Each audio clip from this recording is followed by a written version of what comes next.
Dönüştü nura karanlıklar, gelince dünyaya ey dildar. Rabbani sözün tesiriyle saadete erdi insanlar. Dönüştü nura karanlıklar, gelince dünyaya ey dildar. Rabbani sözün tesiriyle saadete erdi insanlar.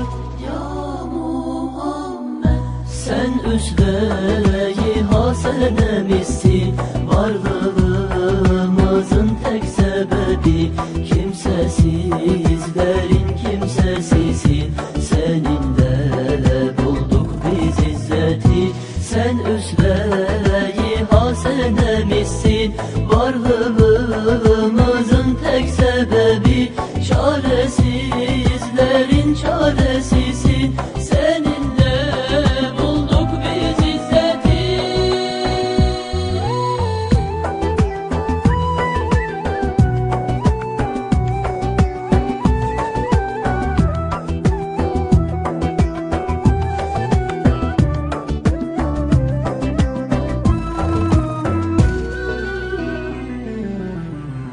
Yaşadın en örnek hayatı, tamamladın güzel ahlakı. Çınladı adın alemlerde, yer etti sevdan yüreklerde. Yaşadın en örnek hayatı, tamamladın güzel ahlakı.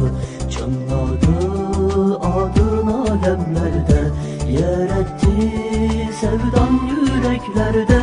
Ya Muhammed, sen üsve-i hasenemisin, varlığımızın tek sebebi.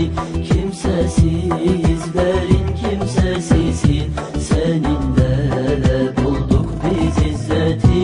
Sen üsve-i hasenemisin, varlığımızın tek sebebi. Çaresizlerin çaresisin, seninle bulduk biz izzeti.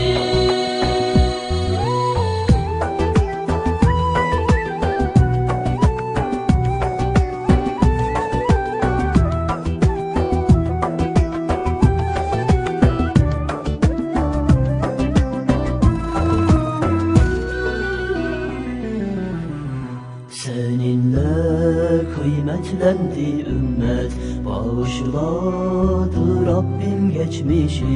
Sen olmasaydın ya Muhammed, ne olurdu bizlerin hali? Seninle kıymetlendi ümmet, bağışladı Rabbim geçmişi.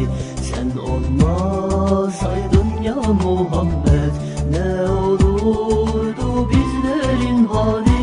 Ya Muhammed, sen üsve-i hasenemisin, varlığımızın tek sebebi.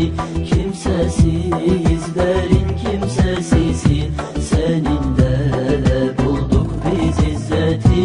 Sen üsve-i hasenemisin, varlığımızın tek sebebi. Çaresiz